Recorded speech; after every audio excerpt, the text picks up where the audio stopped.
Hai semuanya, perkenalkan saya Niwayan Ariwulansari, mahasiswi kedokteran gigi Universitas Udayana dengan NIM 18025511028. Pada video kali ini, saya akan menjelaskan dan mendemonstrasikan teknik anestesi blok mandibula dan juga infiltrasi bukal serta ekstraksi gigi 36. Baiklah, tanpa menunggu lama lagi, yuk kita simak videonya.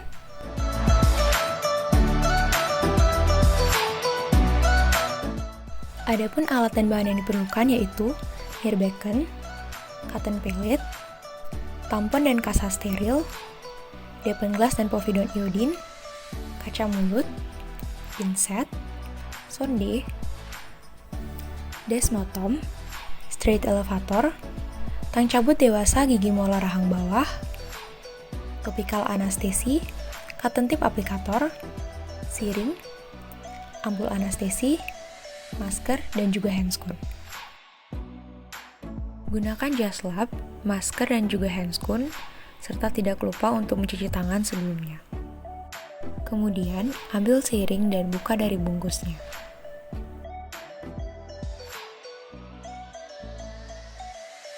Ambil ampul dan pastikan cairan anestesi sudah terkumpul di bawah. Jika belum, putar-putar ampul atau ketuk-ketuk hingga cairan dapat terkumpul di bawah. Buka ampul dengan bantuan pembungkus siring, sehingga tangan tidak terluka ketika berusaha untuk mematahkan ampul.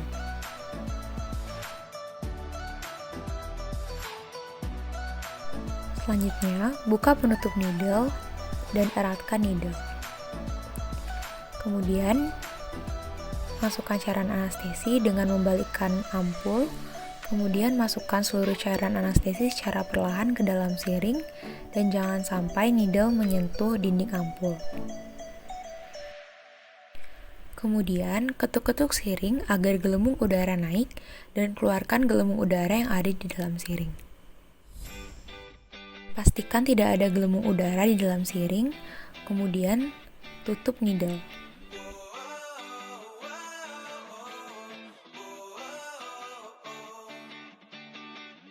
Dalam melakukan prosedur anestesi, operator berada pada posisi pukul 10 hingga 11 mengarah ke arah pasien, sedangkan pasien berada pada posisi supine atau semi-supine.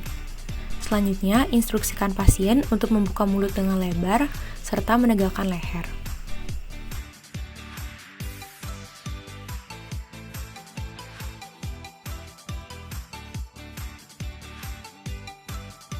Anestesi ini memiliki efek yang luas karena dapat menganestesi area gigi mandibula hingga midline, body of ramus, bukal periosteum, membran mukosa anterior dan juga mental nerve, 2/3 anterior lidah, lantai oral cavity dan juga jaringan lunak serta periosteum seperti yang terlihat pada gambar. Sedangkan untuk saraf yang menjadi target dari anestesi yaitu lingual nerve dan juga inferior alveolar nerve. Tentukan area insersi dengan cara menggerakkan ibu jari tangan kiri di sepanjang occlusal plane regio 3 hingga teraba coronary notch. Kemudian geser ibu jari ke bagian terdalam dari pterygomandibular raphe yang akan membentuk garis imajiner. Garis ini sejajar dengan occlusal plane dari gigi molar rahang bawah dan biasanya berada pada 6 hingga 10 mm di atas occlusal plane. Selanjutnya, keringkan area insersi menggunakan kasa steril dengan gerakan memutar. Lalu aplikasikan antiseptik povidone iodine dengan cotton pellet dan pinset. Selanjutnya, aplikasikan anestesi topikal sehingga pasien tidak merasakan sakit saat jarum diinsersikan. Tunggu 1 hingga 2 menit hingga mukosa mengalami shrinkage. Selanjutnya, insersikan jarum dengan bevel menghadap ke tulang dari arah P1 dan P2 sisi berlawanan hingga jarum menyentuh tulang. Untuk lebih jelasnya, arah insersi akan terlihat seperti gambar ini. Selanjutnya, jarum ditarik sedikit, kemudian ubah posisi jarum ke arah homolateral atau sejajar dengan premolar gigi regio 3. Lalu insersikan jarum sebanyak 10 mili atau setengah jarum, kemudian ubah arah insersi kembali ke arah kontralateral atau premolar yang berseberangan, lalu insersikan lagi jarum hingga jarum menyentuh tulang atau menyisakan 1 hingga 3 mm jarum di luar mukosa, sehingga jarum dapat ditarik jika patah. Kemudian lakukan fiksasi agar jarum tidak goyang saat aspirasi. Lalu lakukan aspirasi Apabila negatif, deponirkan sebanyak 1 cc untuk menganestesi nervus alveolaris inferior. Deponirkan secara perlahan agar pasien tidak merasa sakit. Lalu tarik jarum sebanyak 10 mm atau setengah jarum dan lakukan aspirasi. Apabila negatif, deponirkan sebanyak 0,5 cc untuk menganestesi nervus lingualis.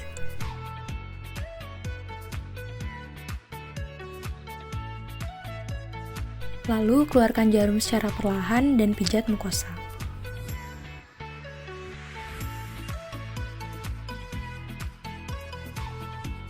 Saraf yang menjadi target dalam infiltrasi bukal adalah long buccal nerve seperti yang terlihat pada gambar, sedangkan area insersinya berada pada mucobuccal fold gigi 36. Retraksi pipi untuk mendapatkan mucobuccal fold. Kemudian, keringkan jaringan dengan menggunakan kasa steril. Lalu aplikasikan antiseptik povidone iodine dengan cotton pellet dan juga pinset. Kemudian, aplikasikan topical anestesi dengan bantuan cotton tip aplikator dan tunggu 1 hingga 2 menit hingga mukosa mengalami shrinkage. Pastikan bevel sudah menghadap ke tulang, kemudian insersikan jarum dengan sudut 45 derajat hingga menyentuh tulang. Kemudian tarik sedikit dan lakukan fiksasi.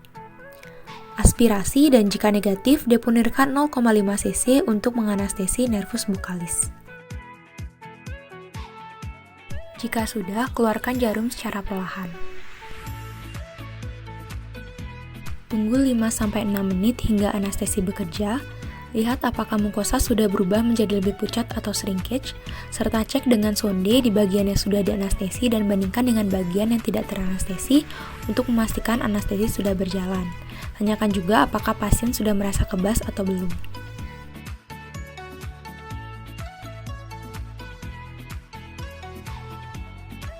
Dalam melakukan ekstraksi, operator berada di sebelah kanan pasien pada pukul 7 atau 8, sedangkan pasien tetap berada pada dental chair dengan membentuk sudut 110 derajat terhadap lantai. Pertama-tama, gunakan desmotom untuk memisahkan jaringan periosteal. Sedangkan tangan yang tidak digunakan untuk memegang alat, digunakan untuk memfiksasi selama proses ekstraksi. Selanjutnya, luksasi gigi dengan straight elevator dengan cara masukkan straight elevator sejajar sumbu gigi, lalu gerakan dan ungkit dari mesial dan distal hingga gigi sedikit terdorong keluar. Jika sudah longgar, adaptasikan tang cabut gigi seapikal mungkin dengan paru atau big tongue sejajar panjang aksis gigi. Gerakan perlahan, konstan dan tegas ke bukal kemudian ke lingual dengan gerakan perlahan semakin besar dan keluarkan gigi ke arah oklus subukal. Selanjutnya, periksa gigi dan soketnya, lihat apakah soket sudah bersih dengan menggunakan kaca mulut. Lalu, kompresi atau tekan soket yang terekspansi agar kembali ke bentuk semula. Kemudian tepatkan tampon pada soket dan minta pasien untuk menggigit tampon tersebut.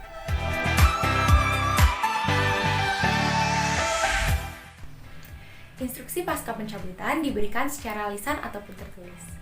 Yang pertama, instruksikan pasien untuk menggigit tampon pada area bekas luka selama 30 hingga 45 menit. Kemudian, instruksikan pasien untuk tidak berkumur ataupun meludah terlalu sering. Konsumsi makanan yang lunak, cair, tinggi kalori dan juga dingin seperti susu, yogurt ataupun jus selama 12 hingga 24 jam pertama setelah tindakan ekstraksi. Penuhi asupan cairan setidaknya 2 liter selama 24 jam pertama. Kemudian, jangan mengkonsumsi makanan yang panas ataupun keras. Hindari minum dengan menggunakan sedotan karena akan menyebabkan tekanan pada daerah luka dan menyebabkan rasa nyeri.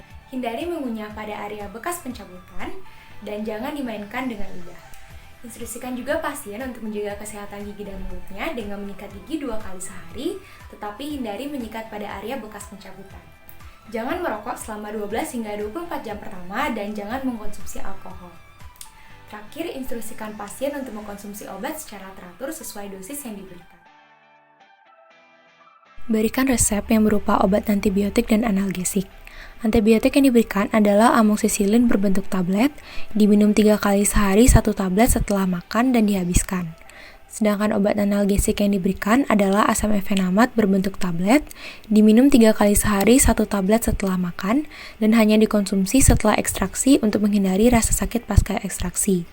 Obat dapat dikonsumsi kembali jika pasien merasa nyeri dan tidak perlu dihabiskan. Sekian video dari saya. Untuk sumber yang saya gunakan akan saya cantumkan dalam description box. Kurang lebihnya saya mohon maaf.